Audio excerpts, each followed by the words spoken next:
Nice. It's a vibe. Good morning, everyone. What is going on? We are back again with episode 76 of the South Florida Gamers Podcast. I am your host, Seibrik Senpai, and across the table from me is none other than my co-host, Waluigi. Good morning, folks. Long time no see. Wow, it's been 6 days, actually. I take that back. How's it going? Absolutely good. AJ could not be here with us, unfortunately, but we have our guest, none other than Seibrik. Hi guys, welcome. Welcome to myself. This is my first time on a podcast, as you can tell. No worries. You're good. We're happy to have you. Really happy to be here. Absolutely. This episode of the podcast is going to be available on SoundCloud, iTunes, Spotify, Amazon Music, iHeartRadio, Stitcher, wherever. Just Google South Florida Gamers Podcast.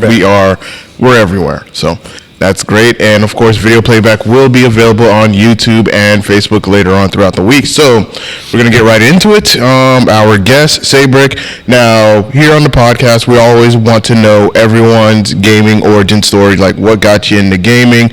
I also know that you also have some stuff that you want to talk about in regards to the Smash community. So let's start off with just like your gaming background so that way people can know who is Seibrik. So the floor is yours. No, thank you.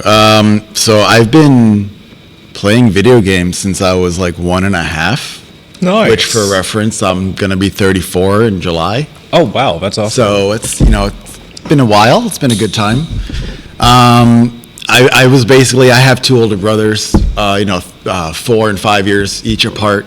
So I grew up where they were playing on Nintendo, Super Nintendo, which, by the way, this controller means a lot to me. Oh, it's got like a Super Nintendo aesthetic to it. Oh, wow, that's sick. Supply a link for that later for anyone interested in that vibe. But so Super Nintendo is just like one of my like near and dear systems. Like I had a Sega Genesis 2 and everything, but I connected a lot more and replayed a lot more of the games on Super Nintendo, I would say, than everything else. In terms of competitive start and career and history, I started competing in high school. So this was 2005. So we're just drawing on 18 years. If my competitive career was a kid, I could kick it out of my house at this point. Like, it's been a long, wild ride for sure. I started in Melee, and I competed in that. And a lot of people think of me more as a Brawl vet, which is 100% accurate, because that's where I definitely excelled. But I was playing competitively Melee for 3 years before Brawl ever came out. Oh, wow. Yeah, so, because Brawl came out in 2008. I played Kirby when that came out for about 6 months or so, and then I transitioned over to King Dedede and Meta Knight, and the rest is history there. Oh, wow. My big stride for Brawl was around late 2008 till about 2012. I was basically the best player in Brawl in the southeast of America. Damn. That's a title. Yeah. It was kind of crazy. I don't like, this isn't like a gloat, but this is at least my high point, I would say, my stride in my career, where I could go to any tournament in the southeast of America, and short of other top players or Meta Knights from Atlantic North, if they joined it too, that might be more of a problem. But like if it was just an isolated area of the Atlantic South, I was getting first or second. Oh my.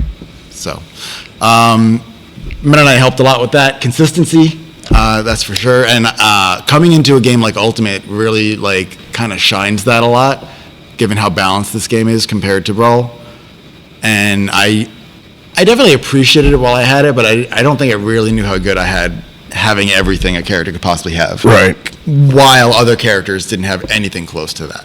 Right. Whereas in this game, there are a lot of broken characters, but the scale and the median isn't as wide, I would say, or at least there aren't as many jumps. Okay. All right. Yeah. I do want to ask this question because I don't know if you guys remembered on Twitter, there was from Start GG, they made like a tier list of all the Smash characters from your highest to your lowest. Did you remember that one? Like making me look at this stuff now. Like, are we talking about like the official one, like the official one that came out like maybe like a month ago? Yeah. Yeah. Where like I think Cloud was number 10 on it, and it was like Steve, Aegis, Joker for top 3. Yeah. First ever SSBU list. Like the official Start GG. Oh, Yep, that's wow. the one. I don't know if you can put that on the screen at all or anything. Sadly. Okay. But just from the sum of it, like the lowest rank is like Little Mac, Ganondorf, Isabel, King K. Rool.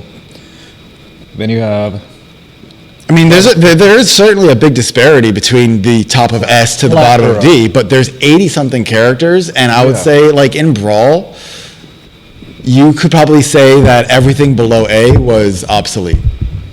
Like, you just weren't going to do anything unless you were the best rep of that character, and you getting a good win on someone above you was, like, your highlight. You weren't planning to win the National.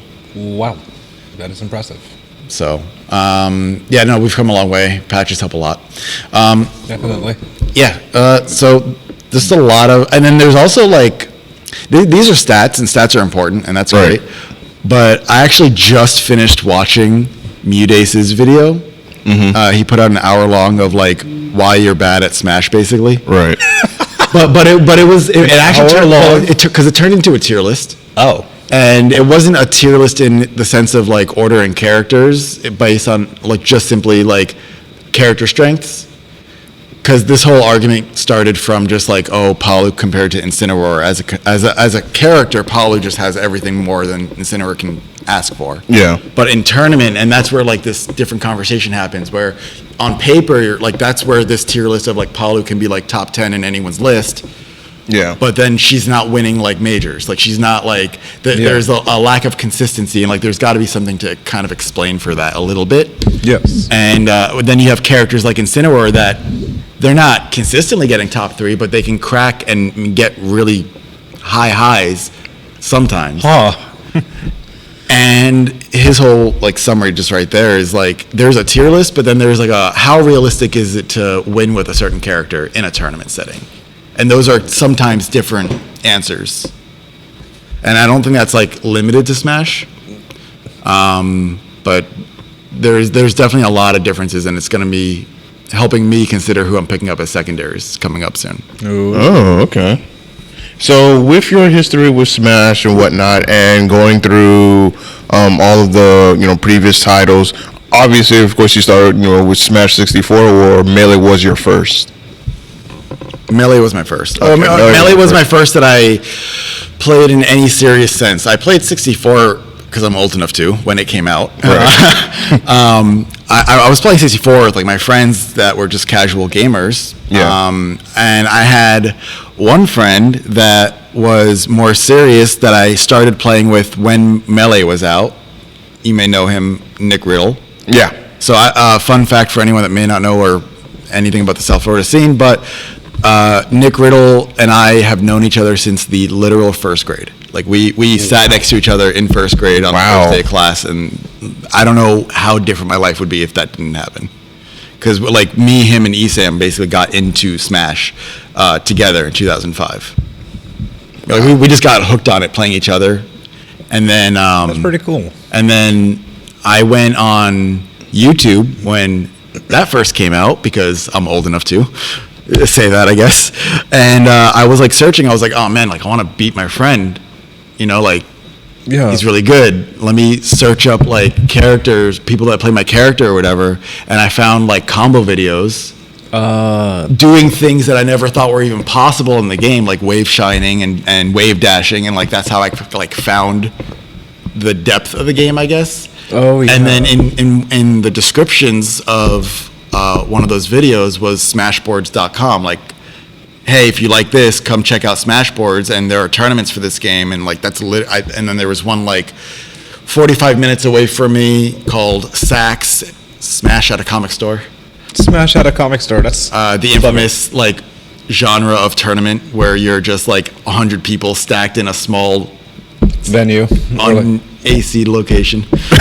No one knows what that's like though. That sounds Unfamiliar territory completely. But yeah, and then yeah, that was a good time. I got 17th out of 50 something people at my first tournament. Wow. I mained when I was finally starting to compete, I used Sheik. I started with Mario, and then Peach, and then Sheik, and that was like my progression until I started competing. Like just in that like inner best of my block phase. So with the Melee, so with Smash Melee, what I wanted to know is what are some of the things, like if someone wants to get into Melee, obviously, of course, Melee has gotten, a lot of years behind it, and it's, relatively an old game, but when it comes to just Smash, usually the people always talk about Melee and Ultimate. It's never Smash 4 because I think some people, I think it was, I mean, I can tell you why. I think it was Choco Taco when I had him on when he said that a lot, Smash 4 was, okay, it was good, but Ultimate perfected what Smash 4 was. So not a lot of people, typically go back to 4, but they'll stick to Melee and Ultimate. Yeah, so I think what it comes down to, and there are diehard fans for every game. So like there's still a Brawl scene, there's still a Smash 64 scene, there's still for some reason a Smash 4 scene to a tiny degree. That is impressive. Like at these big majors like SmashCon, like they'll have side brackets that get like 50 something people that just sign up on a whim to have fun with it, right? Now, when you think about your life, there's only so much time that you have, and you want to make sure you're investing it wisely, and that's where like the value of the games come into play, and the value of Melee, besides being the story. Sorry.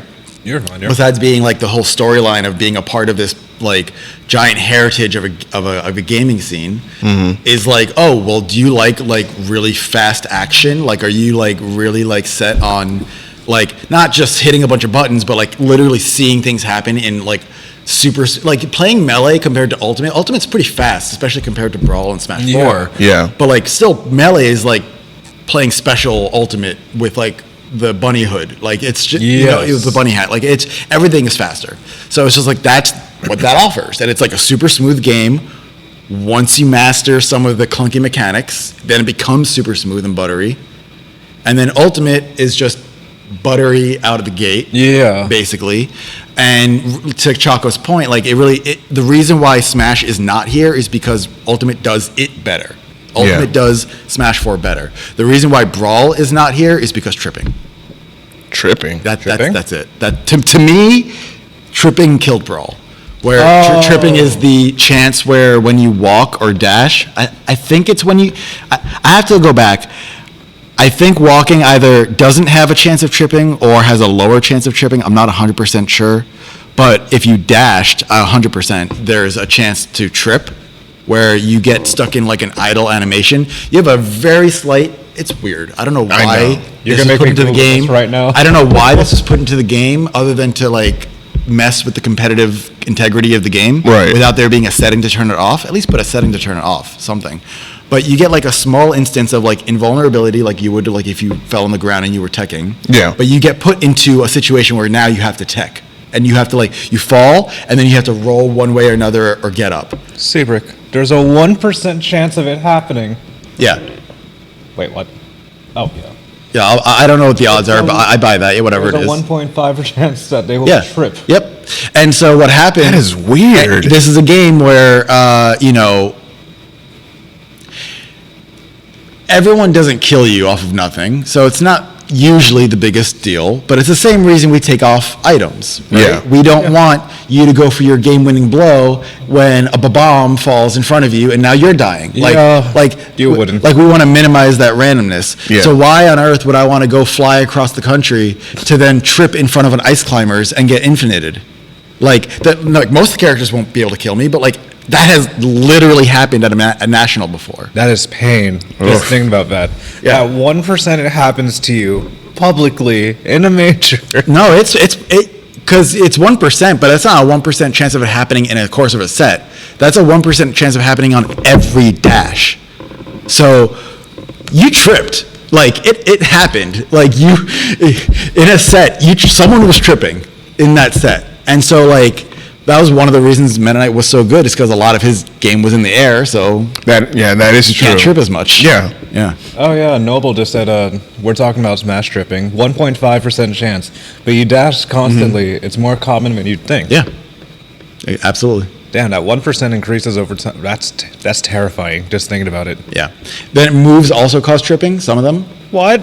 Yeah, like Meta Knight's down tilt had a 33.33% chance of making you trip into some other follow-up that he had. What? Yeah. But like tripping still exists in this game with certain moves. Like certain like Donkey Kong does a down tilt and he can force a trip. Like there are that element is like still there, but it's not random across the cast as a It's now attentional. Yeah. So there is still a diehard Brawl. Brawl to me is probably the most fun Smash game next to Ultimate or tied with Ultimate. Like as far as fun goes, my enjoyment of it. I'm very cerebral, not to like be smart sounding or like anything like that. Like I the aspect that I enjoy the most about Smash is the psychology behind it. I have a bachelor's in psychology, and while I was getting my degree, I was literally enjoying class because I was like, oh, I do that in Smash. Oh, I do that. And, like I was making all of these connections and not having to study. Like it was great. And so like Brawl, like there's not a lot of guaranteed stuff. A lot of the value that you get in your advantage comes from trapping and retrapping and trapping and retrapping and like reading them in every ounce of every advantage state. There was no hit stun basically. Mm-hmm. So like you could get hit and then immediately air dodge. Oh. Immediately. And you had as many, I think you had unlimited air dodges in that game. So you could just air dodge, like you could just like weave around, like sounds so awesome. It had like no landing lag. If you landed with an air dodge in the middle of the animation, like you would have almost no landing lag. So it was just like, oh wow. Like I never really processed this. It was a very defensive emphasized game, but it led to the cool clips that you get being like, oh dude, you read that guy 8 times in a row. Like that feels cool. Yes. Yeah. Painful but cool. Yeah. I can even for me, like I would try. I try to understand Smash, and just like there are times where it's like I don't get this game. I don't get it. I don't understand it. I'm thinking that okay, I'm understanding it. Like all the characters in the game, they work differently. You would think that same as Street Fighter. True. The difference is, to me, not to cut you off. I agree. The difference is there's a insurmountably more amount of freedom in what you're able to do in any given frame of Smash compared to Street Fighter. Right. Yeah. And that's not a good or a bad thing. It's just that's the difference. Like I look forward to Street Fighter 6 coming out. I'm going to give it an honest run. I'm going to come here and try to enter a couple tournaments for it. You heard it here first. Yes. So like I look forward to that limited aspect. I think I will thrive in that environment, to be honest. But that's one of the main reasons why I'm so hooked on Smash is like there's just so many different answers to the numbers of puzzles that are presented to you. There's usually it's like Reese's. Like there's no one way to solve a problem, basically. Yeah, because Smash is more of it's a platform fighter. Granted, in the FGC, everyone said like Smash is not a fighting game. I consider it a fighting game.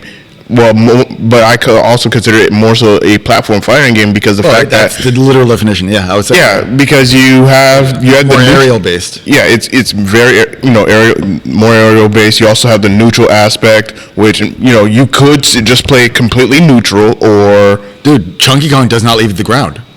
He plays, and the reason why he wins, he plays Smash Brothers like Street Fighter Top 8 Evo. Like you ever go to Evo or CEO and you sit in the top 8s of any of the traditional fighting games? Obviously you have, and you just see there's a different level of play happening. Yeah. From the top 8 when they are meeting each other to the rest of the bracket. Even right before top 8, the top 8 level players beating the other players, there's a certain level of, you can clearly see that this player is less patient and they're just making mistakes. Yeah. And as soon as they get against each other, they're like 2 stone wall pillars inching back and forth like this, not wanting to make the first punch. Yeah. Yeah. The only game I've seen that exception was Guilty Gear Strive. That's Buttons a whole galore. That's a well, also Marvel vs. Capcom 3. That's a whole different buttons galore. Yeah, but when I look at Smash and I just look at like the neutral aspect or whatnot, especially here when I see some of the players I'm playing, like I can know like who has the advantage and who doesn't have the advantage. Like if you're constantly keep jumping around, you keep getting clip up in the air, which I'm like, dude, play neutral. Like stop Play, jumping. like stop jumping, Yeah. because you're not winning. So the same thing I said about how the game is more freeing. The game has more freedom. It's also a bait. Yeah. It's like the illusion of choice. Yeah. Where like, yeah, you can do all these things. Doesn't mean it's the right thing to do. Like, it doesn't mean it's the optimal thing to do.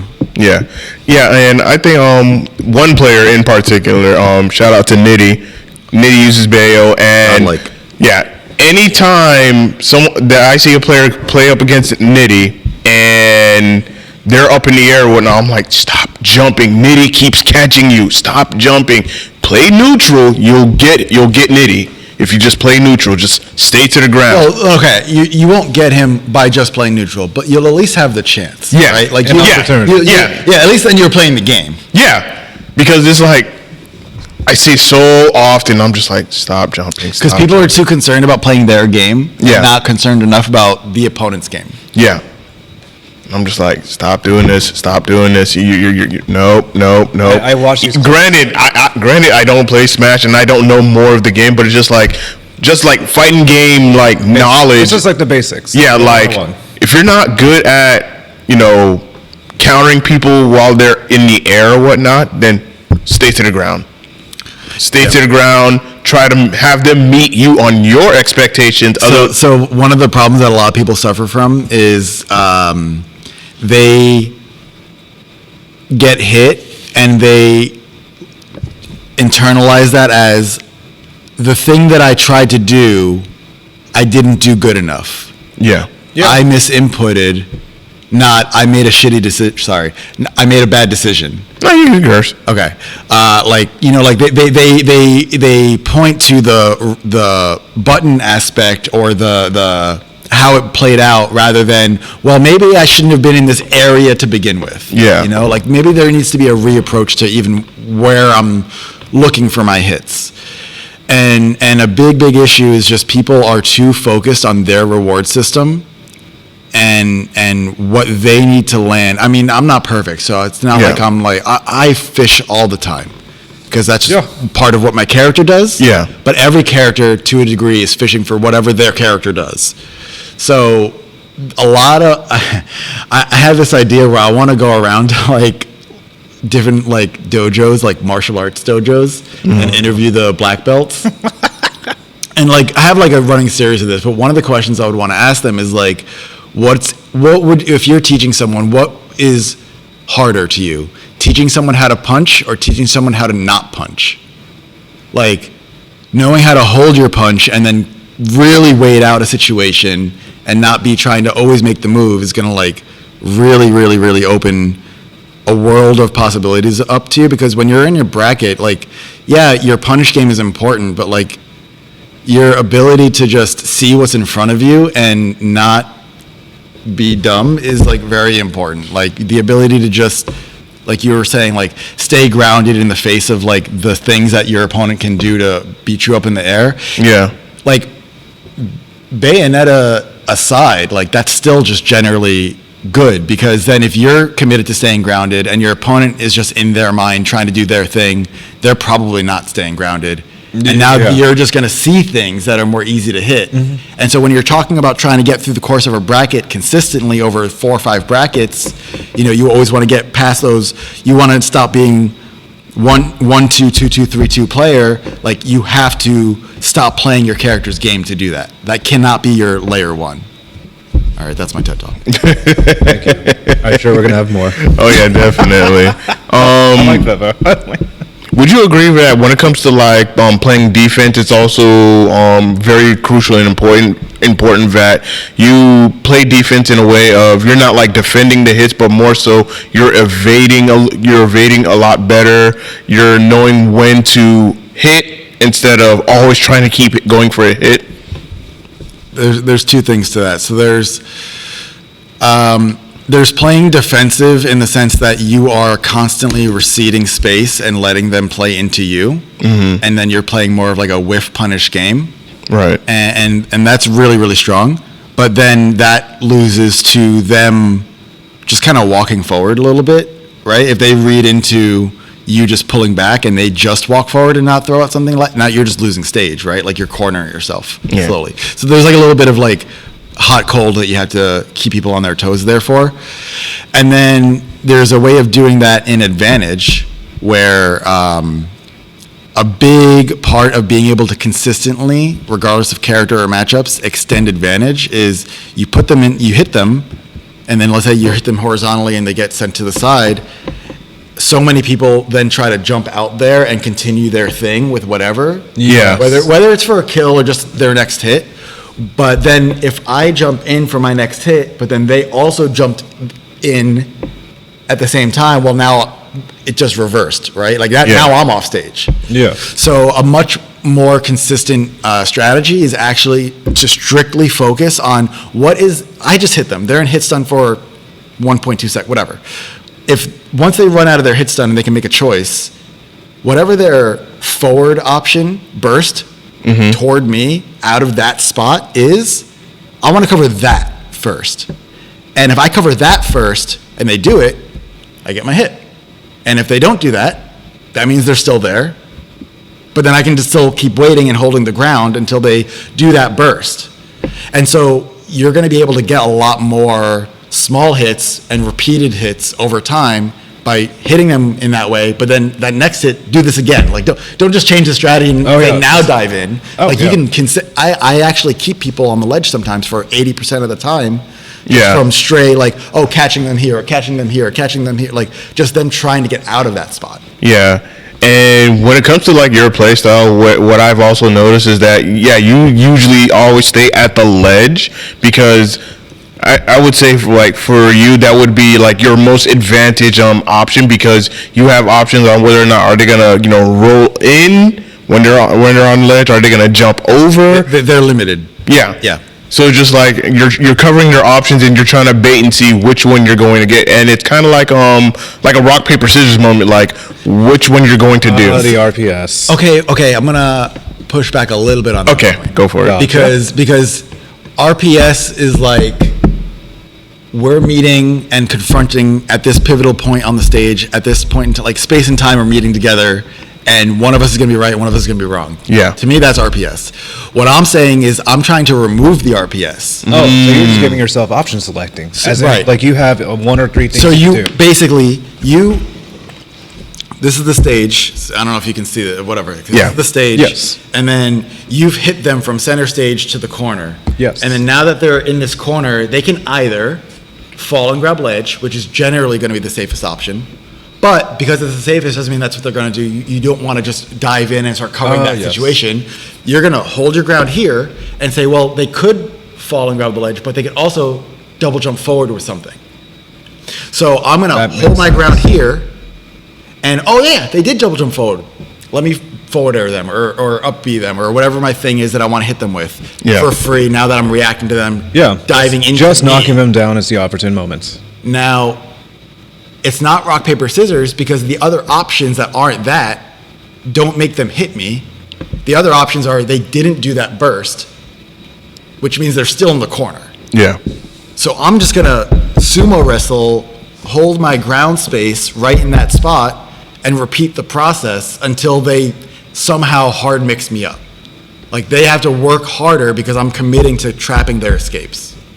And it's less of a mix-up when you focus exclusively on not letting them out of those spaces. Ooh. Yeah, that makes a lot more That's sense. low-key terrifying for some people. Yeah. When you open the door to rock, paper, scissors, that's opening the door to Pandora's box and trades and reversals and things not working out in your favor. There's times and places, there's necessary, evils. There are times where there are scrambles and you're next to each other and you have to make a guess. But when you can afford not to make a guess, that's what makes advantage state is you are in advantage for that's what the real value is. The real value isn't that I can get my combo. The real value is I can keep you pinned and make you suffer trying to get out of this position. And then just go for the kill afterwards. If it comes, ideally. But you could use the same principle to eventually lock down the kill. Okay. They finally rolled in because they're so frustrated with me locking them down so much. That would be an easy turnaround up smash. Okay. But you can't get that easy turnaround up smash if you're busy fighting the rock, paper, scissors on the ledge. Makes sense. Now I completely understand that. It's the OS that gives nobody an option. I love that. That's the best way to explain it. Makes me wonder, if Smash were to get one more update, Like not a port, but like this game getting a patch. yeah, like character balance patches, like a character balance patch, like what would be some things that you would like to see change in certain characters? Should certain characters get nerfed? Should certain characters get buffed? Should there be a new character? I'm gonna start with the easiest ones. Okay, Steve's bug needs to get hot fixed out. okay. Like the state that he can put himself in to negate hit stun. Oh, He got banned in a lot of regions. South Florida is the only place in Florida where he's legal right now, and it's only for this quarter. wow. So impressive. some glitch came out basically like 2 months ago where and it's not even hard to do, not that hard to do, where like if he's doing an animation, like if he's attacking, and then in that attack animation he starts holding B, not hard, Okay. and then he gets hit while that state is happening, he can not feel the hit stun that he's supposed to feel, and then hit you back. So it's like a super armor. Kinda. Okay. And then if you don't hit him, who cares? Like, that's the risk. Like, okay, you didn't hit me. So on top of all the other dumb stuff that he has generally, that was just like, The most egregious one. so that needs to get hot fixed out. Yeah. I would drastically tone down some of his output, like in terms of Diamond's kill power. Yeah. I want it to be rewarding because it's not easy to get, Right. but it shouldn't be stronger than like Stitch faces. Like it feels stronger than like it feels like every attack is a Stitch face. Like I think that's a little Overkill. because Stitch face is chance based at least, and that's why it's dumb. It's chance based, but like Diamond isn't chance based. It's skill. It's just Yeah. like they camped you long enough, they threw you away and focused on mining, and they got a diamond every stock. Like it's gonna happen. So I think that needs to get toned down. And if I could like pick anything else about him to nerf that I don't think it would kill the character, but it would remove a lot. It's one simple change that would remove a lot of his craziness. Yeah. Would be to take away his forward air spike. I know that seems like obscure, Yeah. but What's his forward air spike again, if I may ask? it's just he just Oh. forward airs like this, and it's Yeah. a spike. I just want everyone to do the motion. I'm sorry. Yeah, no, it's super simple. It's super straightforward, but it like if you look at all of his like really deadly combos, like they all come from like down throw, forward air, jab, forward air, jab, grab, up tilt, like all of his extensions rely on that forward air. And then that forward air is also the reason why matchups are so crap. It's not because he can block people's recoveries. It's because he can hit people with either jab or grab into these forward airs off stage into the block situation. All of his nastiness comes from that forward air. Yeah. And he'd still be a good God. character. He just wouldn't be able to 0 to 80 or death you. Right. He'd still have the up tilt, block, up smash, like have all that stuff. That's cool. It's cool all to me. that jazz. But he shouldn't be able to make a pattern with you and then take you up because he can forward air you back in to extend the combos. The amount of videos I saw on TikTok of Steve terrify me, but it's the most entertaining. Yeah. No, he's fun to watch, and I don't want to mess with his tools. It's Like, just I gonna be don't want to terrible. mess with his materials. Yeah. I don't want to mess with his iron, his minecart. Like all that stuff is really godlike. He could still be S tier. Yeah. But he shouldn't have like these things that just like let him like solitaire you to death. Right. That would be the biggest things that I would change for Steve. Kazuya, I don't know what you do with Kazuya. He's a attacking player, man. I mean, if you're good with Shoto players and you know like all of Kazuya's like movesets, not just like And you happen to play box, and it's just like you can use it in yeah, anyway. yeah, It's a very simple transition. It's what they call a gimme character. Because I believe Kazuya has like a lot of moves. and Ryu and Ken can do the similar inputs. No, but the difference is that Kazuya comes equipped with a ton of them being invincible. Oh Yeah. shit, I didn't realize they were invincible. Most of them, if not all of them, have some form of invincibility. Most of them. Oh my His up air, God. did you know that? His up air is just invincible. Like, he just kicks up, that whole leg, invincible. It's not like a disjoint. It's just, you can't win against it. Yeah. That hurt box be hurting everybody. So I would try to either like probably take away some of his invincibility on some of his stuff or lessen it so it's not as much. I don't really know how you fix him that much without ruining him. I think whatever you do, it might ruin him anyways. But I'm here for it. I would agree too. He's my most. I hate him more than Steve, personally. Damn. Like, with everything involved, I hate him more than Steve. I don't really think anyone else needs to be nerfed. Like, Everyone else is like pretty much solid, or like I'm really trying to think. Like, no one feels egregious to me. do certain characters need buffs? And me Brawler does, I think. No, I'm kidding. Wow, I don't know who else is a meat brawler, but I think they felt that. Well, it's my main. Oh shit! I'm the you meat too. But yeah, no, buffs. Yeah, okay. If I could have anything, and this is very selfish of me, Go on. it would be Meta Knight, and it would be. It's not even like I need his old moveset back as much, because I play him and I feel like certain muscle memory where he just feels like I connect with him. But it would be like his range. He's too stubby for being a swordsman. Yeah. And if he had the same range that he had in Brawl, or at least closer to it, like he would actually be able to contend with some of those stupid hitboxes and punish games in this game. And be deadly, because then all of his combos would work better. Everything would work better. He'd be way more consistent and deadly, and he would work in neutral way more consistently. I do miss his old tornado. I do miss his old shuttle loop, but I do kind of like the new one too. So it's like that's okay. Okay. I love the dimensional cape in this game. It's the best it's ever been. The down B. It's fucking. Sorry, it kills, and if you don't do the attack, it's safe. Like he comes out, he can just come out and run. Like he's fine. So he's a lot of fun, but he's like very, very, very extra mid for no reason. Gotcha. Solid. Yeah. I would say for some characters in Smash Ultimate, because some people, everyone wants to play, one of their favorite characters, fine, I get that. And then, of course, they'll be like, oh, great, this character sucks, whatnot. And I'm just like, you're saying the character sucks, or is the fact that you suck because you have not put in a lot of time to grind out matches, to play against people of, like different, like, Ooh, I like where this is going. like you don't take the time to play different people, or at least get some friendlies in to try, experiment and try new things. Because if you're not playing competitively, but you want to get a good couple of games with someone, then play someone you're not used to playing. Play a new face, so that way you can New challenges. Yeah, so open that- up new pathways. Yeah. To sum it up, you're basically saying that you should sharpen up the player's quality to skill, not just talk about the quality of the character. Yeah, because Some like heavy hitters play like low tier characters like Little Mac, for instance. Yeah, because what I notice is that, almost every Saturday is that, certain players, they'll play against people that they already know they're comfortable playing against. They'll play friendlies with them. Friendlies, right? Yeah.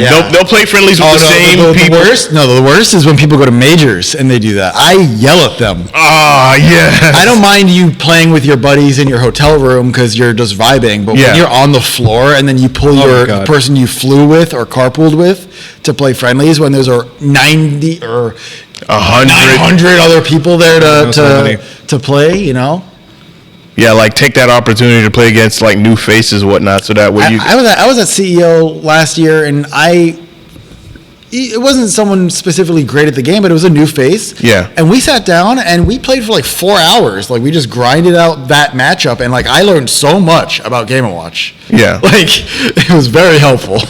Oh, that's always fun. Like I sat down, random people just sat down. I'm like, wow, I've never had this experience before. Yeah. And like win or losing, I took every match seriously, and I wanted to learn from other people. Yeah. It's always a fun experience. Like, That's what you're there for, to me. of Yeah. course, You're not the one winning, you're the one learning, or you should be. Yeah, you should take the opportunity to learn Get your what value's worth. Yeah, Yeah, to I remember you learn said the this last game, learn your character. Yeah, I remember you said this last year. You don't lose, you learn. Yeah. It's just some people just take losing, very hard, but which I can understand. Like, yeah. you can have that really, really, really close game, and then you just did not, clutch it out or finish it off at the very end, and after that, the other person end up getting the game-winning hit, and you're just like, yeah, you're destroyed. Like that part, I completely understand. Like, yeah, you played your absolute best, and I'm not gonna fault you for that. But, But, but then that gets balanced with think about all the times that you played your mid or your absolute best, and your opponent played their absolute best, but you got the gimp. Like over time, like these things, like they sway both ways. Yeah. The pendulum goes both ways. Oh yeah, definitely. It's just the players who they don't take the time to learn. They're constantly making mistakes, and they're throwing a fit or they're being upset about it. I'm just like, take a breather. Yeah.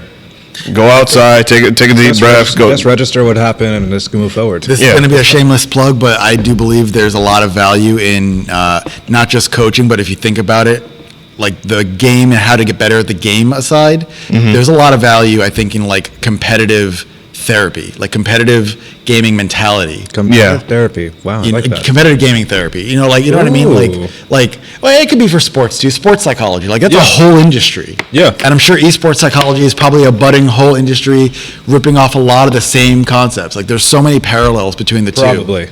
That like you could probably just if you look up sports psychologists or therapists, you could, as an esports player, go make an appointment with that person and they'd be able to help you out just as much as they'd be able to help out an NBA star. Maybe, nice. Find one with a reasonable rate, but those are real things that I don't think people consider. Know that existed, actually, until recently. I know about general therapy, which I usually do once every while. Yeah. Damn. But it's similar, right? Like, what are your struggles? Tell me what you're, dealing with. What are you losing to? What feelings are you going over? Like, why do you feel those ways? What are your goals? Why are these feelings coming up to impede on those goals? Like, there's so much.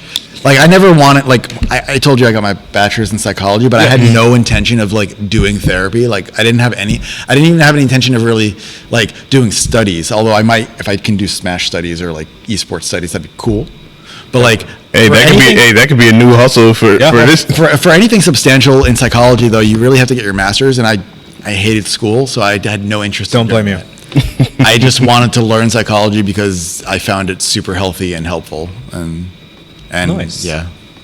But I am now applying that. The shameless plug. I do coaching now. It's been going really well. Hell yeah. I build like personal profiles for my students that come in. We do like Discord chats and stuff. Right. And we just talk a lot. Like 80% of the calls are talking more than playing. Really? Yeah. That's really good. Yeah. By like choice. Now I'm not forcing that. Right. It's good to build that development or that comfort zone before you actually engage into a game.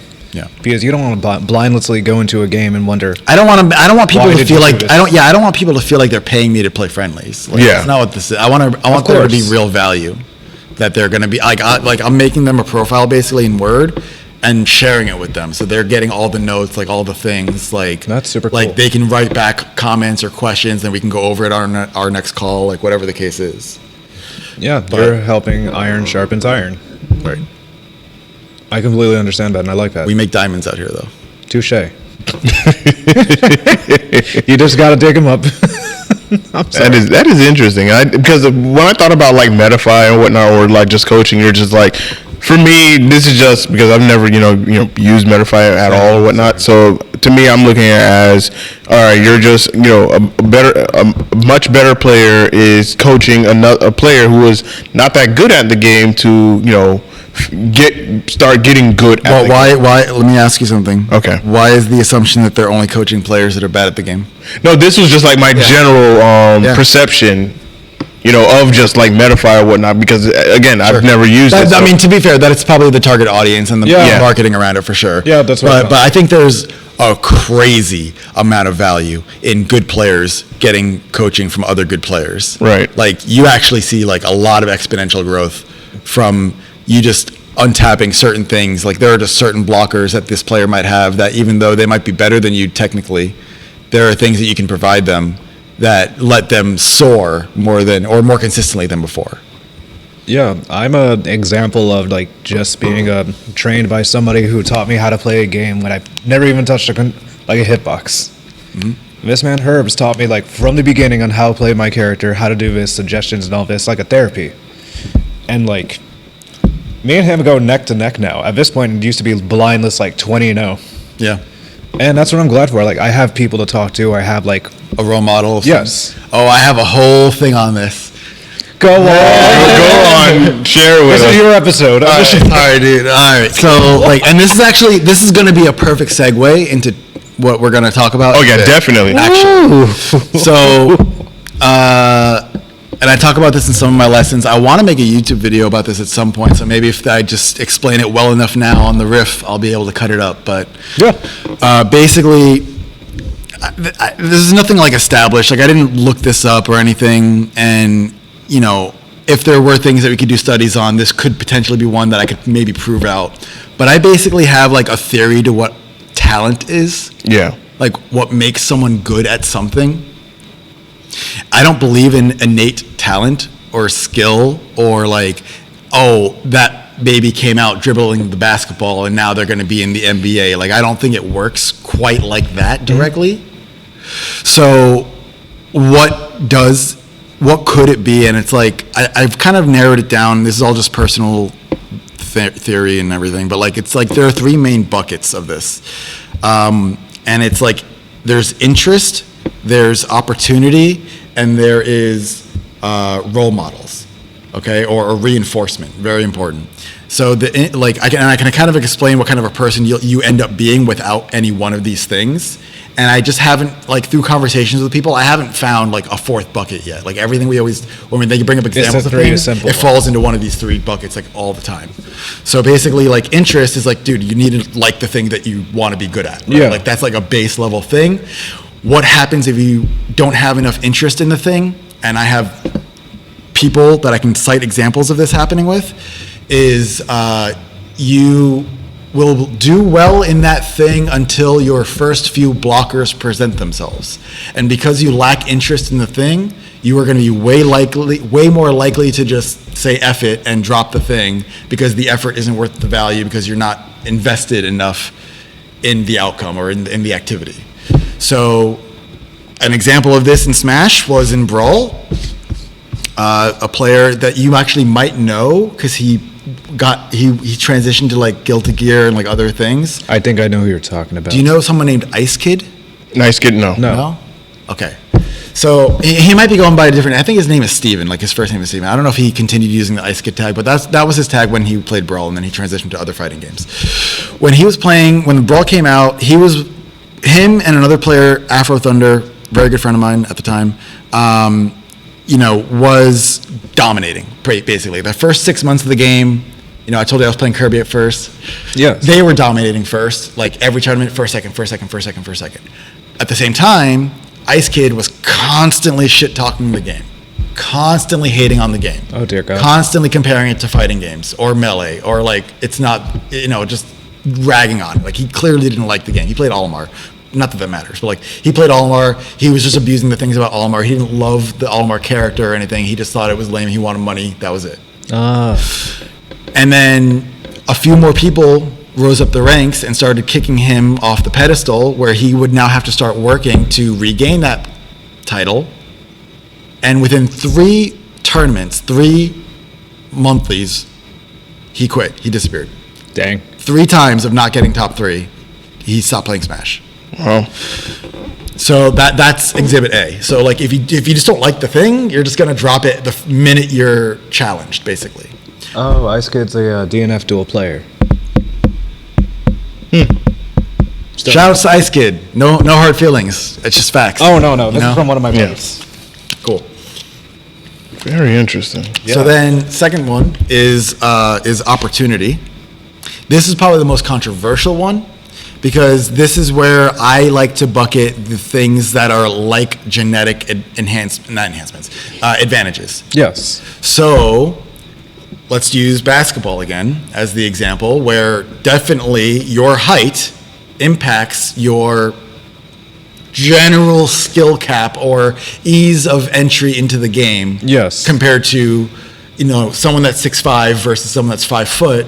There's a lot of advantages to be had. There are advantages to being smaller and faster and scrappy or whatever, but at the end of the day, it's kind of like our Palutena and Incineroar comparison, where Palutena is better at maneuvering, but the point of the game is to get kills. The point of basketball is to get points. Yes. So like, being taller helps you get points. More often. Mm-hmm. So there's definitely an aspect where genetics will influence your ability or cap. The other side of that spectrum is you were born with a defect where your legs don't work. Like, but you love basketball. You have all this interest in basketball, or you were born with regular legs, but you had an accident, unfortunately, and now you can no longer. And this happens to like a lot of people. Yeah. They just get hurt. Something doesn't click right anymore, and they lose the ability to do the thing. That's really what comes down to. Is your ability and access to the thing. Genetics is one avenue to having access to do the thing, or do the thing within reasonable advantage over someone else. But it is not the sole thing that makes someone good at something. I know a ton of tall people that can't play basketball. Yeah. Like, I'm one of them. Like it is not, genetics is not everything. It is just one, like, avenue of this one bucket. Another example of this would not be genetics at all, but imagine, sorry for the lesson on this, everyone. Don't worry, you're upset. But imagine you're in high school and you are in some pool, swimming club or whatever, and like you're really taking that seriously. Like Michael Phelps is your man. Like you're on track to be an Olympian. Like that's your life plan. Yeah. And your family says, "Hey, we're moving to Alaska," and you're like, "That doesn't sound like they have a lot of pools." No. So like there might be a pool, but it might be like an hour and a half drive away at some indoor pool under some weird scenarios, and you have to drive through. Not hell, but like ice water to get to where you need to go. Like there are hurdles now between you and the thing, hindering your opportunity to get good at that thing. Yes. And your ability to practice that thing. So what happens to that person is they become what is very, very, very, very common in the world, not America. You become a professional spectator. My dad is a professional spectator. He was into sports his whole life. He played football in college. And now he watches football every day on his recliner. That is very professional. Yep. And he understands it. You know, he could probably coach it to. He was a coach. He was a PE coach. He like literally taught sports. So like nice. So like that's that avenue. And then the third one is role model. It's probably the most evident or self-evident. But like if you don't have a role model that is reinforcing and encouraging you and like leading you in some aspect in thing that you're interested in. You are at a crossroads, and this was the one that probably the most teenagers in high school to college have to deal with in life, regardless of the activity, is aligning what they're interested in with what their role model wants them to be interested in. And for 90% of people, their initial role models are their parents, which is where you get the whole, you're going to be a doctor, so you're going to go to college and study to be a doctor. And now, okay, so you basically have to make a choice where you're either going to change your activity to fit your role model. Okay, mom, okay, dad, I'll go be a doctor. And now you're going to invest interest in achieving that goal and maybe be successful, depending on how genuine your interest is. Or you change your activity you change your role model to fit your activity, and that's what I did. Like, my parents were never super into me competing growing up, and I was in high school. They were only rightfully so concerned about school, and that being the priority, and not letting smash get in the way of that. And they weren't big on taking me to events or impressed if I got 17th instead of 25th or wanted to watch a VOD of mine. Like, none of that. To this day, no offense to my family, I love them a lot. My dad has not gone to one tournament. Oh, I felt that 100% of the way. I understand his energy. Yeah, so like there's a little personal grievance there, but needless to say, if I was going to constantly be trying to impress my parents in my interest, like I would have dropped Smash like 15 years ago. Like there was no way it would have worked. But like I basically got really lucky in my first few tournaments that I was competing in Melee, where this is my anecdote that's going to transition into the thing. I got really lucky where a top player, like top 3 player of our region in Melee at the time, accidentally bit me on the shoulder from behind only because I looked exactly like another top player, and this guy hadn't met me yet. What? And he thought I was that guy, and they were buds. And he was just being like a weirdo. Like, he was 16 years old. He was just being weird and greeting his friend. but it Yeah. was me, and he like bit my shoulder. And you're just like, And I'm like, who the like what? Is this what happens at these things? Like, what's going on? that's a weird question. And he felt so bad and embarrassed that like he like small talked with me. Like we sat down, we played friendlies, and he actually ended up becoming my sensei. Nice. Like very quickly, like took me under his wing and wanted to like teach me the game and invite me to his place and like really. And he was like my introduction. His name is Lamb Chops. He was my introduction to thinking deeper about the psychology about fighting games and how to manipulate people's decisions and things like that. So I quickly decided that he was going to be my role model and that impressing him was my path to victory, basically. And so once I had that, I then had my alignment between my interests and my role models, and I clearly had all the opportunity needed to do the thing. I was able to become very successful in Melee leading into Brawl. Huh. And I think if you go to the top 50 PGR players in the world and you survey them on these three topics, most or all of them will score very high in these three areas. Whereas the people under their PGR will waver in one or more of these areas. That's what I would do a study on. Nice. That is impressive.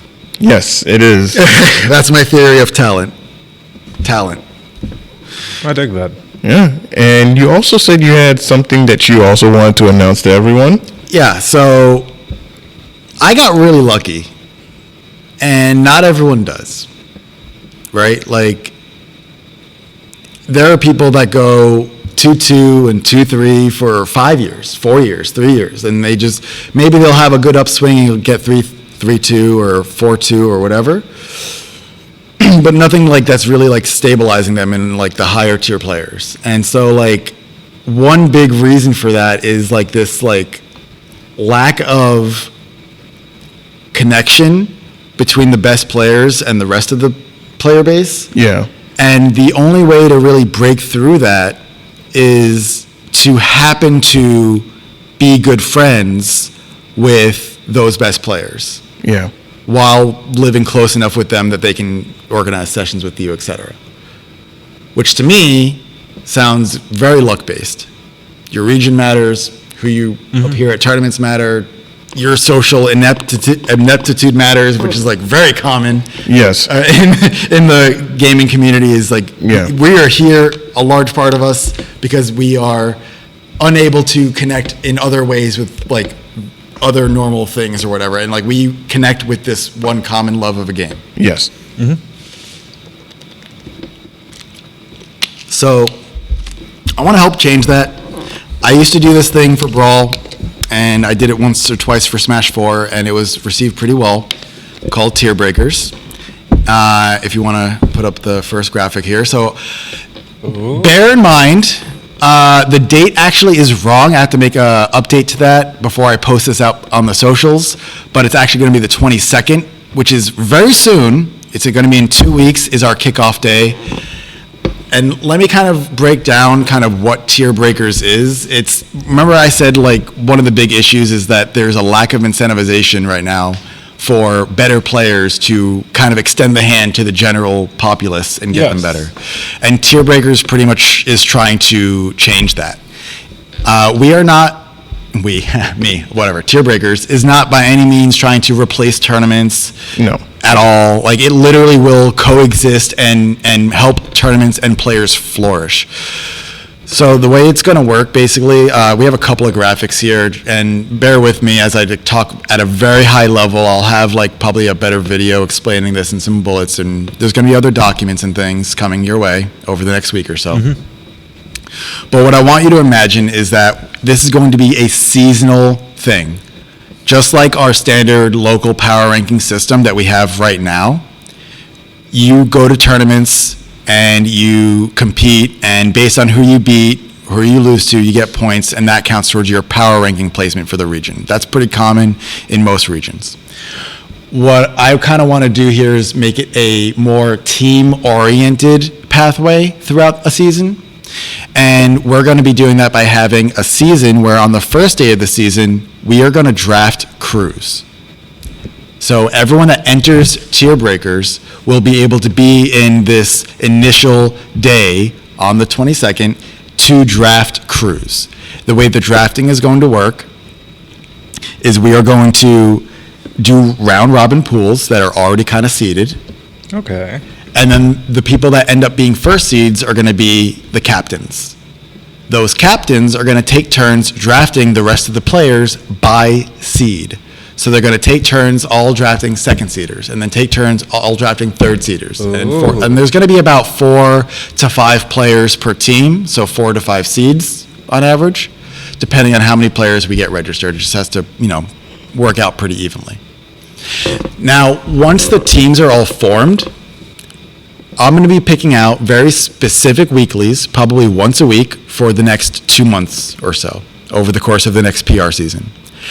You're going to go to these weeklies with your teams, and you're going to compete in the regular singles events. However, the difference is, at these very specific tier breaker sanctioned events, you're going to be earning points for your teams based on your placements, not based on who you beat or anything like that. That's really what the power ranking is going to aim to measure.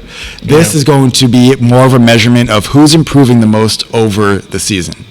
Right. And the way that we're going to be able to measure that is by whoever gets the most points, will clearly be a good indicator that that team has learned or grown the most over the course of the season. And at the end of the season, we're going to host a final crew battle bracket of all the teams, and we're going to seed that bracket based on your totals that you've earned over that season. So the teams that earned the most points over the season will get like a bye, and then all the other teams will play each other through that bracket.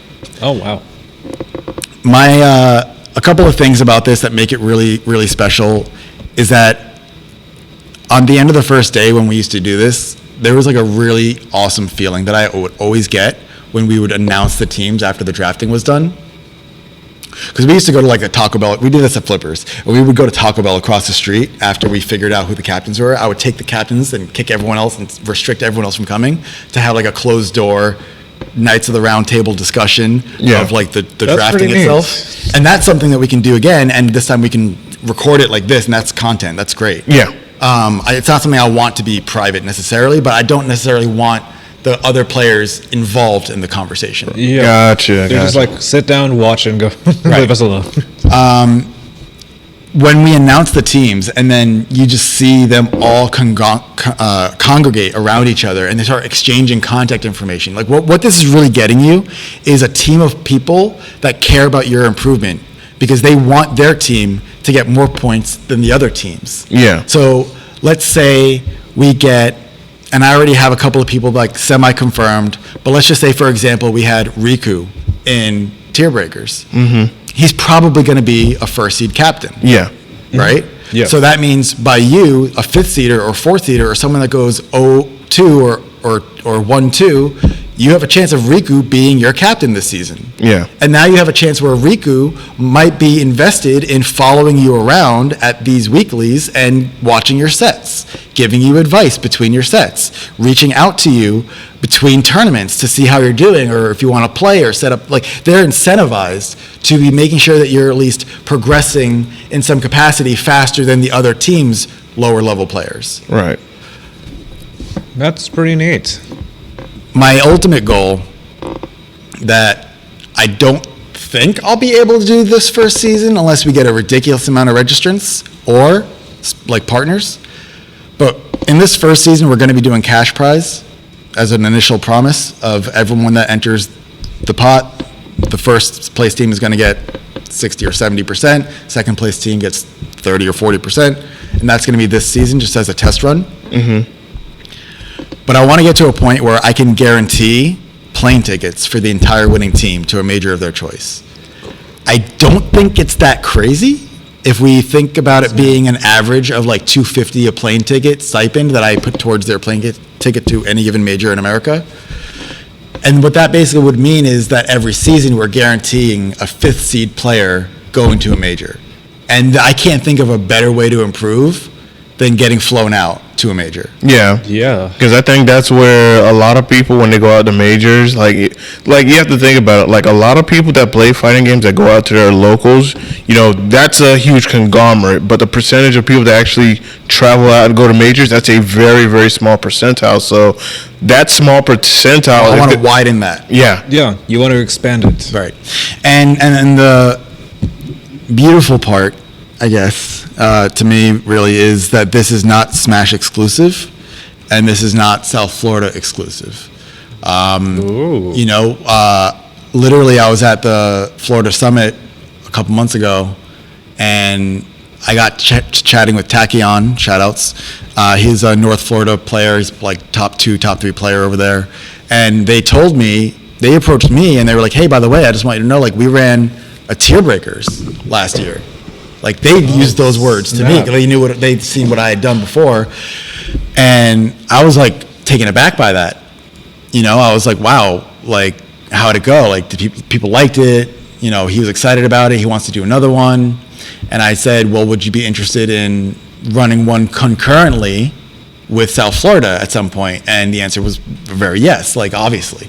So what that really does open up the possibility for getting those plane tickets, because once you have 2 regions, that's double the population of people entering, making it easier so that when you have the teams from South Florida meeting the teams from North Florida to fight off in a finals, it's easier to pay off the $1,500 of plane tickets when it's 2 regions. What about when it's 3 regions or 4 regions? You could have one tier breaker season for all of Florida, where at the end of it, we have the teams of South Florida, Central Florida, North Florida, and West Florida meeting at some major in Orlando or whatever. Yeah. Where we have that final bracket. Like a crew. It feels like Blue Lock with extra steps if you think about it. It's an incentivized, scalable, educational format. Yeah. This is like a tournament of Power Arc from Dragon Ball. I'm sorry I had to weeb out, but that's like the coolest thing. I don't know why. So like it doesn't happen. It doesn't exist that I know of really. Yeah, I haven't heard no one's like doing that. it, and I just think it's invaluable for the growth of the scene. Yeah. When I did this for Brawl, we were dying because it was the end of Brawl's lifespan. Yeah. Smash 4 was already announced, and I was trying to make a play for, well, get ready for Smash 4, guys, kind of thing. Yeah. And we were having 12 to 15 man locals turn into 40 man locals. Holy smokes.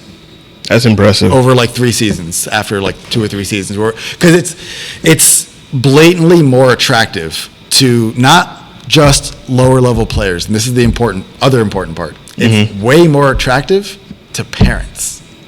When I was working at Flippers, I was manning the arcade there, and we had Smash set up, and parents would bring in their kids to go play Smash before they went to go watch a movie.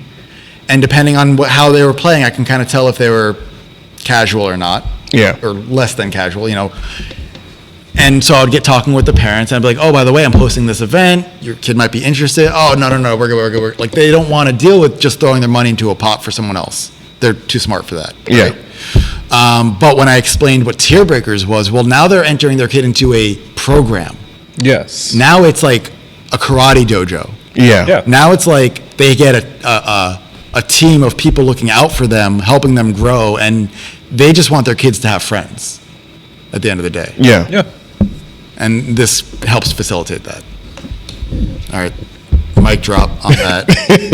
Please, if you're watching this still and you're here to this point and you live in South Florida, please come to Flynn's on April 22nd. I'm going to update that. It's the Saturday before Fighter Fest, 1 week before Fighter Fest, 2 weeks from this weekend.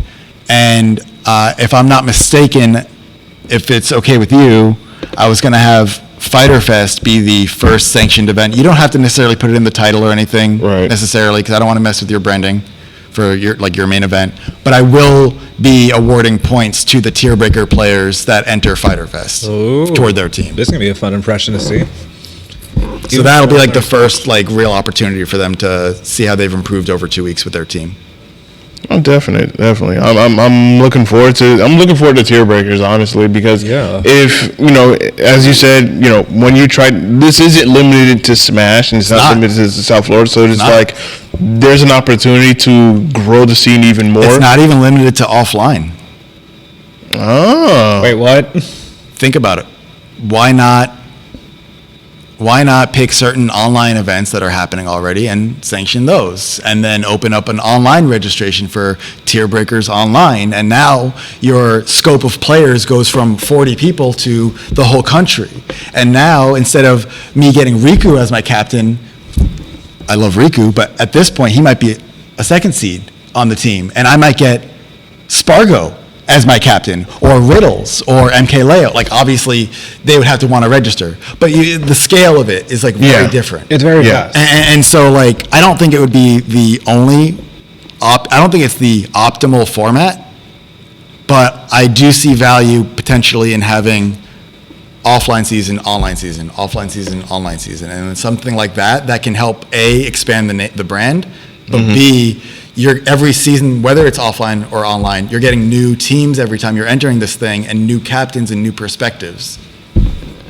That's a very unique way to interact. Oh yeah, definitely. And I also see the potential for me. I see the potential growth of growing each of these communities that are like hurting for new faces and new talent to come in, because some of these other games, they're like completely dying off, and the communities that are dying off, like, no shot to them, but like the Tekken scene in South Florida is like dead. 100%. Because it's like, if you really want, it's like if you really the same 10 people that are godlike every week. Yeah. And it's like that was the same exact thing that happened in Brawl. Exactly the same. Dude, you came to Zero Ping was not the greatest venue, if anyone knows what that is. Nope, not a clue. No. Really old, our first, it was what we had. And you come to this grungy place. It was across the street from the Hard Rock in like an alley. And your parents drop you off there. It's already not comfortable. My parents didn't want me going there, and I was in college. Oh wow, that speaks volume. Yeah. Anyway, it was just not the most friendly environment. And then you're entering a bracket, and you're fighting ESAM's Ice Climbers round one, and you're tripping into them. It was just not a conducive new player environment. Yeah. And I really think one of the only reasons it was even super successful was because it was led with get ready for Smash 4. Yeah. But Ultimate is thriving. Yeah. Yes. And I want to see what this thing can be like in an already thriving community. Absolutely. And when I said in South Florida, Tekken is almost practically dead, because it's barren. Yeah, it's the only way you're gonna get you want more competition to get better at the game. You're gonna have to travel. You're gonna have to go to CFL, attend Juicies or whatnot, just to get experience. Just to play against other people or whatnot. And then the small difference though, really good Wi-Fi, right? Or not Tekken. I'm thinking of Strive. I don't know how good the Tekken Wi-Fi is though. Tekken Online is ass. It's terrible. Yeah, it's delayed. Is it rollback, or I think it's delayed base netcode? It's like a mixture of rollback and delayed base. It's weird, and but you can. It's not just the U.S., but you can fight international players, and that's how the servers get fried. Wow. Yeah. You can just struggle in your forward one or your forward kick, and you're just waiting for it to hit.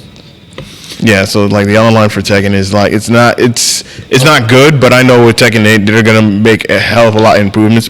Please do. I'm waiting for the anti-cheat system to kick in, because there's some people can hack into the game where they have auto blocking. That's not cool. No, it's not. It's the most unpleasant thing I've seen a lot on Twitter.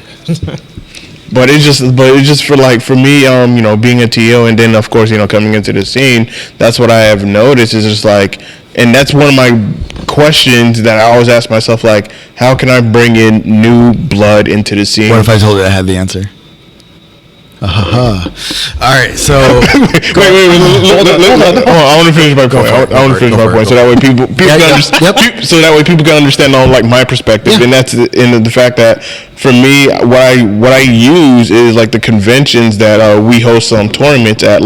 This year we did Otaku Fest. Oh my gosh! We did Otaku Fest, and slowly, granted that was a successful event, but slowly we started seeing some new faces coming into the arcade. And I was like, great, this is good, because I want to bring more new people in, because the more new people that are coming out to these locals, whether it's Flynn's, whether it's Furia, whether it's eventually Gamers Heaven, the more new people are coming in, the better it is for the scene, because now there's new faces coming in. There's new people that want to try their hand. More money in the pot. There's more money for the venues to grow.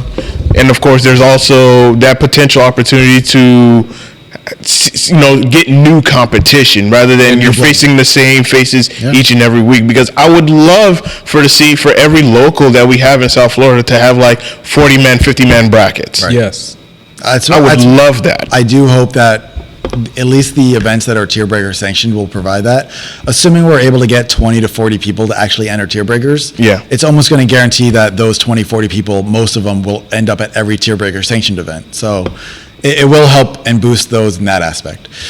But the real answer to your question, the conventions are good because those are pools of people with that shared interest. Yeah. But what you need is an ongoing lead campaign, lead generation system. And I don't know if this is going to sound dark, but like the best ones are colleges and high schools. Education and educational systems are going to be your number one source for new blood, and you're not going to get them as easily without something like tier breakers. And that just goes back to the same point that I had before, where I was at Flippers poaching the parents to get their kids to register, and they were not down until they understood what tier breakers was. And I'm not saying this to gloat about tier breakers. Right. It makes sense. Yeah. Like, I'm not a parent, but as a parent, like I would want to, again, be signing my kid up for karate, not sending my kid to the alley to go fight some kid and practice fighting. Right. Like I'd rather sign him up at the dojo than send him with Timmy running around doing shenanigans on the streets. And I want to keep him off the streets. Right. Yeah. So what I'm going to be doing to kind of prove this out is, Lizard King, obviously. Yes. Lizard King is a middle school teacher. Middle school's a little younger than maybe what I want to be aiming for, but hell, if we get 5 middle schoolers that are interested to join tier breakers, and those are the obvious fifth seeds of every team, that's so cool. Yeah. That's so cool to me. And they get interested and they start coming out to tournaments and like they're seeing, that's so cool to me. They cause an upset, I'm elated. Like that's beyond anything I could hope for. That's a sight to see.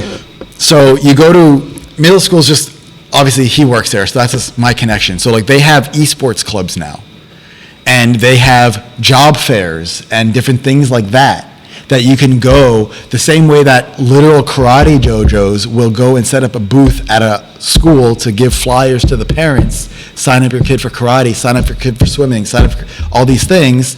You have to have them get signed up for something like a tier breakers for your venue. Otherwise, you're just asking them to come be pot fillers. Yeah. It's a very different message that you're sending to the parents. So I'm going to be working with Lizard King and giving him some kind of cut up version of what we talked about here, and basic like 1-page flyers that he can give to the kids to give to their parents, because you're really selling to their parents, not to the kids are going to buy into it. If they like it, they like it. Because Smash. But if they like it, but their parents don't like it, full stop. It doesn't matter. And I can also say that not with just with Lizard King, but the owner of the arcade, Eddie, is also a former teacher, and I know he has connections to my dad's a former teacher. He retired. Like yes. Yeah. So you have like people. You have a network of people. We don't even need it though. Really? You just go to the schools. There are businesses that do this all the time. They have people in their offices. I worked at a school for a little bit, like as an aftercare leader in college. So like I was in the office a lot, and like there's just like people and routes to talk to them, to set up conferences or little meetings or little things. If it's about a program, like something that feels educational, they're going to be way more open to you pitching or coming in and presenting or having a booth and a pamphlet to hand out at these school events than if you're just trying to get people to come to your venue. Right. So we can be as proactive as we want to be. Just get a short list of 10 high schools near Flynn's, 10 high schools near Furia, 10 high schools near Gamers Heaven, and find those local future pros and get them into something like a Tier Breakers so that they're acclimated now, and they're so many people have this like tons of high schoolers. I'm so confident. Maybe it's not Smash. Tons of them play and watch esports. Yeah. Whether it's COD or Apex or yes. Fortnite or Smash or Street Fighter, I would be willing to bet that half of all students play something or watch something on a competitive level besides sports. Yeah. And I just feel like there just needs to be a better bridge. And right now, there's this misconception, like they have to be strong enough to go to the gym. You know what I mean? Like, Yep, 100%. they don't realize that you go to the gym to get get strong. strong. Yeah. There's no requirement. Like good, honest gym goers are excited to see out of shape people showing up every day. Yes. Great Smash players and competitive gamers are excited to see new players showing up every day. So please come. Well, you heard it here first, people. Yeah, Tier Breakers coming out. Make sure you Coming support. soon. I'm looking forward to see the progress. Even though I'm uncultured in Smash and such, I'm looking forward to just see new players actually getting into a game. That's the more important parts. Yeah. And I want to prove it out. I want to get good feedback. I want to get any feedback. Please But do. You know, Yeah. psychology. I used to give surveys at the end of every season. What could we be doing better? Tell us what you liked, what you didn't like, Ooh. etc. So that's always going to be like. Good. I work on software for a living. We didn't really get into anything professional there, but that's fine. No worries. But I actually had this conversation the other day with like a client of ours, where they were making the assumption that because they wanted a certain feature to be made, and they were like, I'm really tired of you software folk just thinking you can sell your product and then that's it, like your software is done. I'm like, actually, I believe the complete opposite. I don't think any software is done. Like any good software should just be exponentially trying to enhance or get better or more Yes. optimized or more efficient for their users. And so like that's not restricted to just software. Like that's any product, any business, anything. I'm gonna stop ranting. I promise. No. This is your this is your episode. The mic is yours. Like I said before we got on that like I have a fear of streaming, but the funny thing is that I really feel like once I get into it, like it's gonna be a floodgate like this is. Yeah, because, the attention's on you. Like, we always make our podcast episodes about our guests. We make them about you and whatnot. Well, we ask you the questions and whatnot, and you let us know, not just myself and my co-host, Waluigi, but, of course, the viewers as well. So that way your story gets told out there. Your message gets out there to the people. So that way those who are either watching or listening, they get to hear your side of everything. It's not about us. It's just more so about you. I heavily appreciate the opportunity to let me spill my guts out. Yeah, man. Yeah, absolutely. Back in and keep going. But yeah, we definitely appreciate letting the people know, importantly, what you're up to and what you've been going through. That's an awesome thing about gaming itself. Yeah. Whether it's competitive, casual, we like to know about you and more of what you want to do. Yeah.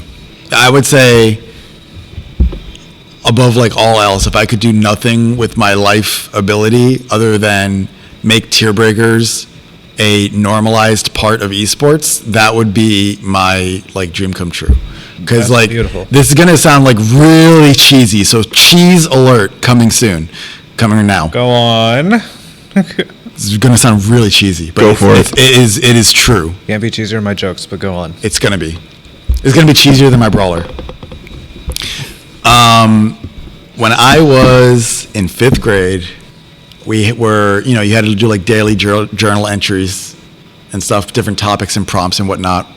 And one of them was if you could be anyone famous, who would it be and why? And I have the journal entry. I was in 5th grade. I can bring it to you and show it to you in my I 5th believe. grade handwriting. That the only thing I wrote down was I want to be a figurehead, something like a Martin Luther King. Not to necessarily Yes, I that know. degree, I know but what like you mean. I want to be involved in helping a community like excel and really flourish beyond their initial degree. Like I want to have an impact on a community in a similar way that he obviously had on the world. That's pretty powerful. So for me, that would be something like mainstreamizing being in esports to the point that it is 100% equal to sports. Like exactly the same viewership from every perspective. That's really cool, actually. That's not cheesy at all. No, that's not. You said you wanted to learn who Seibrik is at the beginning of this, and that's probably me at a core. I dig that. Yeah, same. Oh, and I want to win a national. That'd be cool. I think we all do, but that's fine. That is fucking cool. All right, so before we, all right, so our next topic, and we're gonna jump on to this one is, what are your you had to be there moments? What are some moments that you've had throughout your history of just gaming, whether it's in Smash or other games or whatnot? What are some moments that you would like to share with us that, like, yo, you had to be there to experience this? I feel like they're almost always going to be Smash related. Okay, there's one that's Smash related, but not Smash related. Okay. Oh, what's up? Okay. Oh, no, I'm just listing it. I'm like, one. Okay. So, one, and this is one of my favorite memories of my life, is we were going to a tournament in Texas, and this was in Brawl. And this was when Megabus was first being a thing. Do you know what Megabus is? No, I do not. Okay. Never For those heard at of home it. for everyone, Megabus is like Greyhound on a super budget. You were able, the catch was you weren't going to say, oh, I want to go from Miami to Texas, give me my bus ticket. It was, here's a bus ticket from Orlando to Georgia, and then from Georgia to Louisiana. Yes, and then I from remember Louisiana those. I've seen those in the movies. So this was literally our route. There wasn't a Miami. There was not a Miami bus avenue. The closest one was Orlando. So we drove to Orlando, got on a bus there, like 5 of us from South Florida. Jeez. Met people in Orlando, about 5 more people that got on the bus with us. Got to Georgia, got about 5 more people on the same bus route that we were planning. Got to Louisiana, got about 5 more people. And this is over the Holy course of about smokes. 2 or 3 days. Like we're like having a week-long trip of this. And on the bus from Louisiana to Texas, the final destination, Megabuses had real plugs, like real outlets on all the seats. Yeah. So we had Wii's and miniature screens. That's fucking cool. We had about 4 of these. And so we held tournaments on the way to Texas with all the best players from Atlantic South.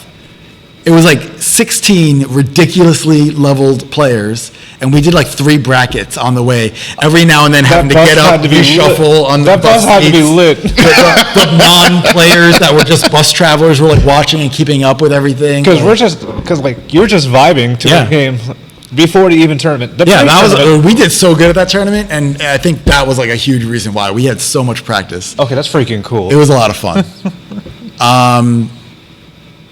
A personal big win for me, or a couple might be all around Brawl as well. There was a player, redacted. He got banned recently, last year or like a couple years ago. Oh, okay. Salem. He was like a terror basically in Brawl and Smash 4 especially, like really like doing really good stuff with like Bayonetta in Smash 4. He's like a top 3, top 4 Bayo.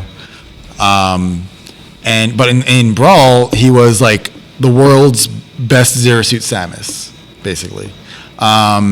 and there was an international, like basically the pinnacle. It was named Apex, so like it was like the pinnacle of international tournaments at the time. It was the tournament that Japanese players came to, European players came to. And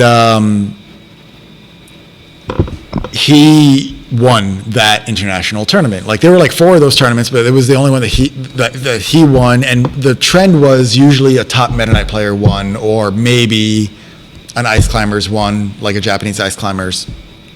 But he was Zero Suit Samus. Zero Suit Samus was like maybe like 7th, 8th, 9th best in the game. Like it was a bigger gap. Yeah. And like I said, it was less balanced. So even the gap from Meta Knight to 9th was pretty large, to be honest.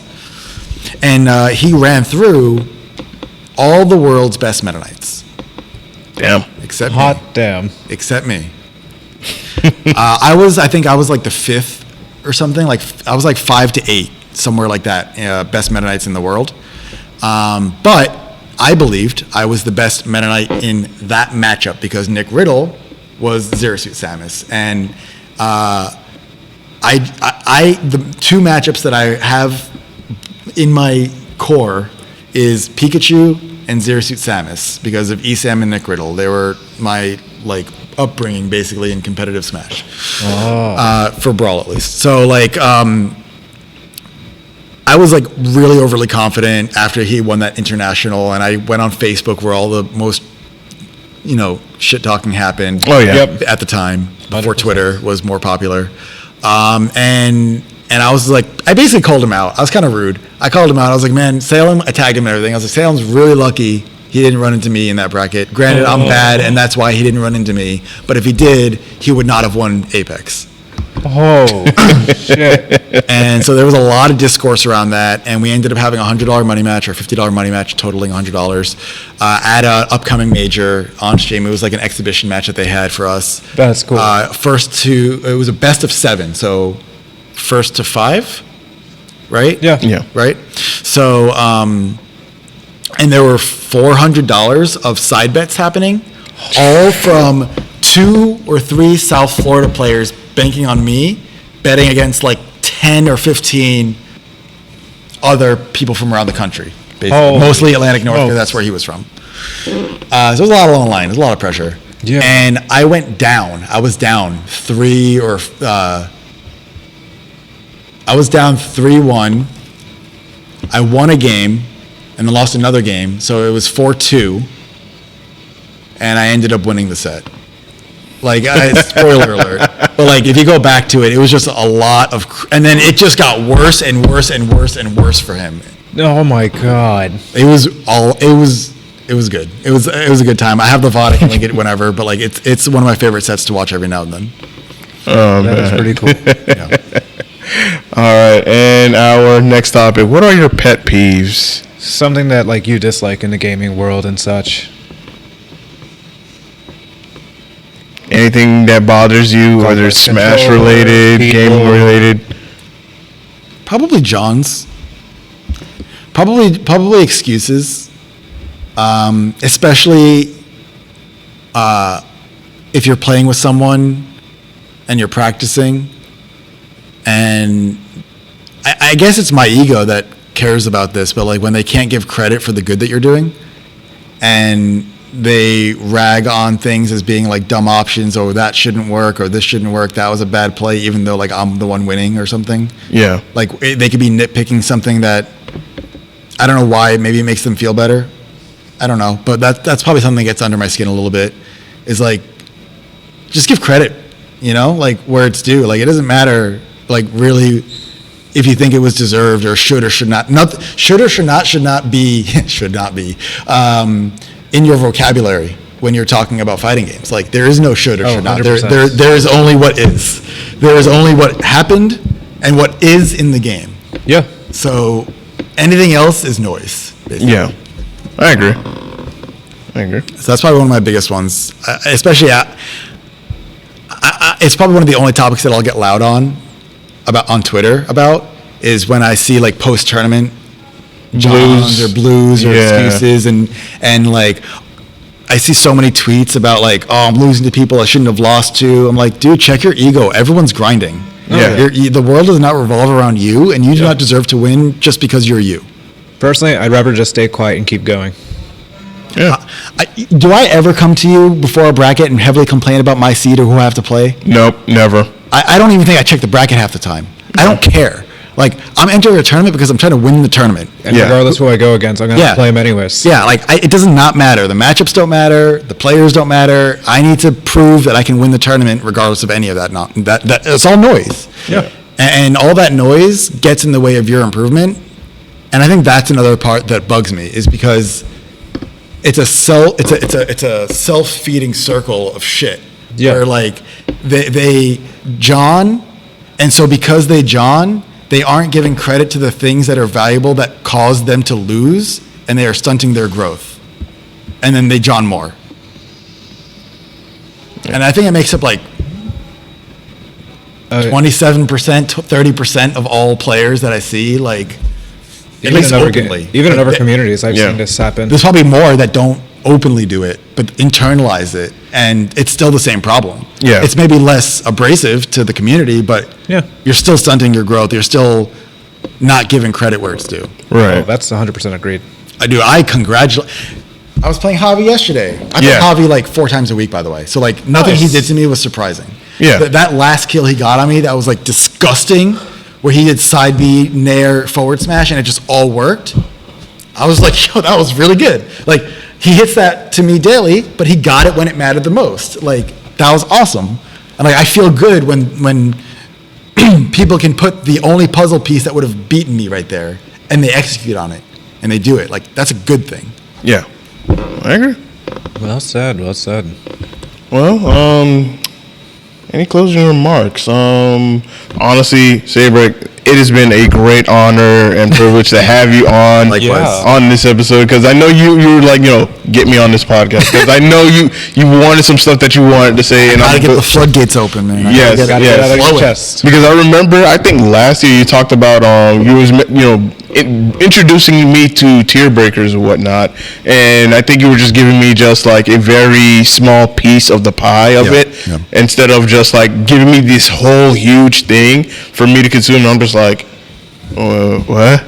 But I'm glad that you came on today on this episode and you explained it to everyone what exactly is tier breakers and what is the intention behind it. And I can't wait to see this thing come into fruition. Thank you. For closing remarks, at least, before like I might say anything, like, do you guys, just from how I explained everything, are there like any open questions that you just immediately think of, or you ready for this shit? Am I ready to do it? Yeah. Yeah. Good. I'll be honest, like, the reason I haven't done it consistently when I did do it was I burnt out because I put too much on myself. Oh, yeah, that's understandable. I'm working on that, and I am trying to reach out to folks that I think will genuinely want to help and be helpful. Yeah. Shout outs to anyone that obviously has, and anyone that is interested in helping, do hit me up. But most of the work is up front. Yeah. Yeah. Most of the work is right now, is doing this, is getting the word out, is doing the graphics like you saw, messing up the date anyway. Like, like that's the brunt of the work. Once it's actually going and it's in flight, for me, it's updating an Excel spreadsheet of data, once a week. It's really not that crazy, but it's the thought behind it. I used to also do lectures. Like, I would not enter. This time I'm entering it, so I'm going to have my own team. But I used to not enter it and just run it to be impartial. But I used to do lectures for these things where I would just have like a topic, and then that's how we would start each day. I'm not going that far. Understood. And if I do go that far, it's going to be YouTube content. Gotcha. Got to make sure you get those views. Oh, yeah, absolutely. So those are my closing remarks. Follow me on Twitter. Subscribe to me on YouTube. There will be things coming in the very near future, and tier breakers, I'm hoping, will change esports forever, maybe? Absolutely. If we're successful. Yes, it should. Even if we're a little bit successful, I think it will change everything. Oh, yeah, definitely. Waluigi, any closing remarks? Seibrik, thank you so much for coming. I'm glad to have had this opportunity to talk to you. We have more psychological breakdowns. and having like your 3 reasons for innate talent. Like that's actually a cool thing to hear about. You don't hear about that much often, brother. No.